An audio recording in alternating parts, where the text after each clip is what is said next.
The buzzing fluorescent lights cast a pale glow over the aisles of Morton's grocery, bathing the shelves of boxed cereal, canned beans, and dried pasta in a tired luminescence. To Isaac, the store had become a second home not because he wanted it to be, but because his life had somehow settled into a rhythm dictated by barcode scanners and the dull thrum of conveyor belts. It wasn't glamorous. It wasn't even what he'd imagined when he first started as a part-time cashier 7 years ago, freshly out of high school. But it was a job, and jobs paid rent, so Isaac showed up each day and rang up strangers with as much of a smile as he could muster. That Tuesday evening, the store was quiet. The rush had come and gone, leaving Isaac with the kind of mind-numbing calm that forced him to count the minutes until closing. He was absently swiping items through the scanner, occasionally exchanging a few words with customers, when she stepped into his line, a woman with tired eyes, dark circles etched beneath them like shadows that hadn't seen light in years. She wore a puffy gray coat too big for her frame, and carried a basket filled with the bare essentials: a loaf of bread, a few apples, a carton of milk, and a single canister of baby formula. Beside her, a stroller held a fussy infant, its soft wails rising and falling like waves against the tide. "Evening," Isaac said, more out of habit than genuine greeting. The woman nodded, barely looking up as she shifted her weight and rocked the stroller back and forth. He noticed the little boy inside, no more than 6 months old, cheeks flushed red. The formula can caught Isaac's eye as he passed it across the scanner. The price flickered on the screen, and he saw the woman's hand tighten around her purse. "That'll be $32.18, he said, setting the formula gently to the side. For a moment there was silence, just the soft rustle of plastic bags and the hum of the refrigerated cases in the background. The woman bit her lip, searching through her wallet with trembling fingers. She pulled out a crumpled $20 bill, a few singles, and a handful of coins. Isaac watched her count and recount, her shoulders stiffening with each movement. She was still short. She began, her voice barely above a whisper. "I might have to put some of this back. Maybe. Just the apples." "No need," Isaac said quickly. He didn't know why he said it, just that he couldn't bear the thought of her walking away without everything she needed. "It's on me." Her head snapped up, eyes wide with a mixture of disbelief and relief. "No, I couldn't," she started, but Isaac waved her off, already pulling out his wallet and sliding his own debit card into the machine. He gave her the change and placed the formula back into her bag. "It's really okay," he said, trying to sound casual, like this was something he did all the time. The truth was, Isaac was barely scraping by himself. But as he looked at the child, now quiet and staring up at the dim ceiling lights, something stirred deep within him, a reminder of what it meant to be human. To share a little light in the dark. The woman's eyes glistened. "Thank you," she said, her voice cracking. "I don't even know how to thank you. My name is Elena." "It's nothing."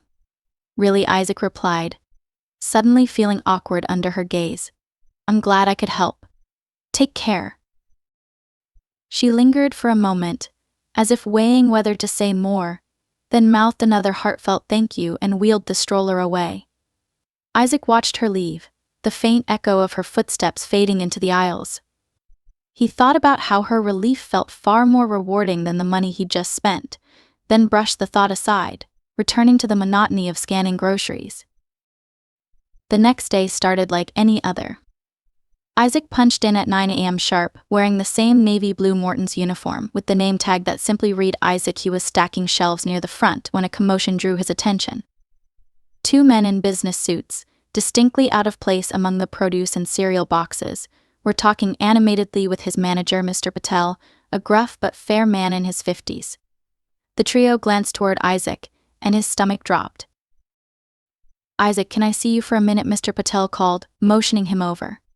The other employees nearby gave curious looks, whispering among themselves. Isaac walked over, apprehension written all over his face.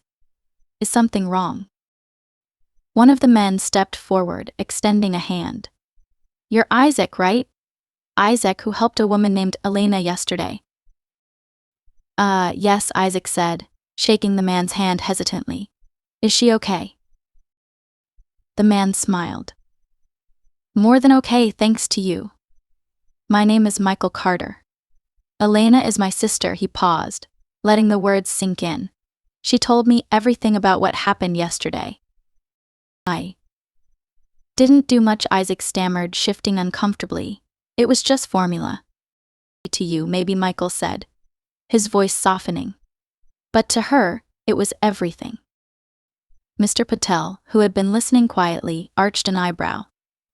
I'm not sure what's going on, but Isaac is one of my best employees. He's a good man. Isaac felt a surge of gratitude toward his boss. But before he could say anything, Michael reached into his pocket and pulled out a small, neatly folded envelope. He pressed it into Isaac's hand. What's this? Isaac asked, bewildered. Just open it. Isaac's fingers shook as he lifted the flap and peered inside. His breath caught. There were bills, more money than he'd ever seen at once. At least a few $1,000s. For a long moment, he simply stared, unable to comprehend what was happening. This is for you, Michael said firmly. Consider it a thank you for helping my sister when she was at her lowest. Isaac tried to protest. I can't accept this. I didn't do it for money. We know, Michael replied. That's exactly why it's yours. Isaac swallowed, words failing him. The weight of the envelope felt heavy, not because of the money itself, but because of what it represented: kindness begetting kindness, compassion returning full circle. I don't know what to say. Just keep being the person who'd do what you did, Michael said, clapping him on the shoulder. That's more than enough. Before Isaac could respond, Michael and his companion nodded to Mr. Patel and left, leaving Isaac standing there, stunned. The murmurs around him grew louder. Some coworkers stared, others smiled knowingly. Mr. Patel gave a rare grin. Good people find each other, Isaac. Remember that. Isaac nodded numbly, clutching the envelope like it might disappear at any moment. He thought back to the woman and her child, to the simple decision he'd made that had somehow spiraled into this. It felt surreal, like stepping into someone else's life for a brief, shining moment. As the day wore on, he tried to process what had happened, but life at Morton's didn't slow down for miracles. Customers still needed help finding the right brand of peanut butter, shelves still needed restocking, and spills still needed mopping. Isaac moved through his shift with a dazed kind of focus, torn between disbelief and gratitude. The evening rush began as it always did, with the low rumble of shopping carts and the constant beep of the checkout scanners. Isaac's mind was a storm of thoughts, but he moved through his tasks, finding comfort in the rhythm of stacking boxes and answering customer questions. Despite the envelope of cash burning a hole in his pocket, he couldn't ignore his obligations. The rent was due, his old car needed repairs, and there was a stack of overdue bills sitting on his kitchen table. He knew this money could help. It could change things. But as the hours passed, a nagging thought gnawed at him. The envelope was a gift, but it also felt like a responsibility. What if he used it to help others, the way he had helped Elena? What if this unexpected windfall could create ripples of kindness beyond what he'd done at the checkout line? By the time his shift ended, Isaac was no closer to a decision.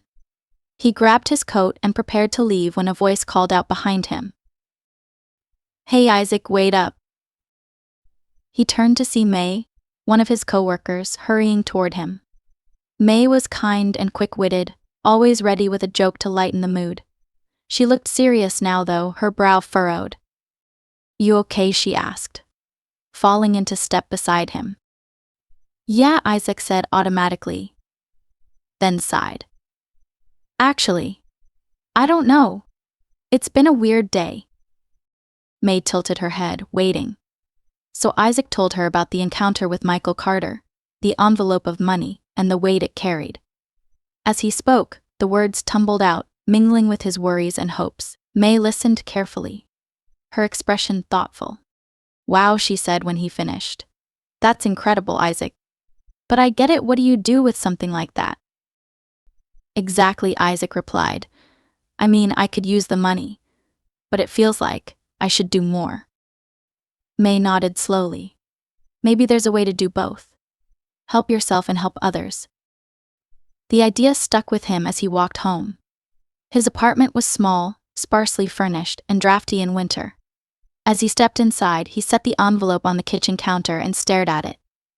For a long time he just stood there, weighing his options. The following week, Isaac decided to act. He paid off his most pressing bills, repaired his car, and set aside enough money to cover the next few months of rent. It was a relief, a sense of stability he hadn't felt in a long time. But he knew he couldn't stop there. The next morning, Isaac walked into Morton's with a renewed sense of purpose. He had arranged a meeting with Mr. Patel to discuss an idea he'd been working on, a small, discreet fund to help customers in need. Morton's grocery wasn't a big chain, but it was a fixture in the community, and Isaac had seen firsthand how much people struggled. The fund could cover essentials for those who couldn't afford them: food, formula, medicine, quietly, without judgment. To his surprise, Mr. Patel agreed almost immediately. "This place isn't just a store," he said, his voice gruff but warm. "It's part of the neighborhood. If we can help, we should." Word spread quickly. Within days, other employees began chipping in small amounts from their own paychecks, donations from regular customers, even unused coupons left behind at the register. The fund grew faster than Isaac had expected, and soon it was helping families in need every week. Isaac often worked behind the scenes, organizing donations and quietly covering costs, but he didn't mind. This was the work that mattered. One evening, while Isaac was restocking shelves, Elena returned. This time, she looked different, more rested, her eyes clearer. She walked up to Isaac, her son now a bit older and bouncing happily in the stroller. "Hi, Isaac," she said, smiling. "I just wanted to say thank you again." "You don't have to thank me," Isaac replied, feeling a familiar awkwardness. "I'm glad you're doing better." "I am," Elena said, her voice steady. "Because of you." She held out a small envelope. "I know it's not much," she said, "but I've been saving a little bit here and there. I want to contribute to what you're doing. I heard about the fund." Isaac hesitated, but he saw the determination in her eyes. He accepted the envelope, knowing that this was more than money. It was a testament to how one act of kindness could spark a chain reaction. From that day on, Isaac continued to pour his heart into the fund and his work at Morton's. He saw the difference it made: families who could eat dinner together without worrying, parents who could buy their children's medicine, people who left the store with a bit of hope. He realized that the unexpected gift he'd received wasn't just the money, but the chance to be part of something greater than himself. Months passed. The fund grew, and so did Isaac's connection to the community. One day, as he stood by the checkout counter, he noticed a young man nervously counting change to buy a few groceries. The scene was familiar.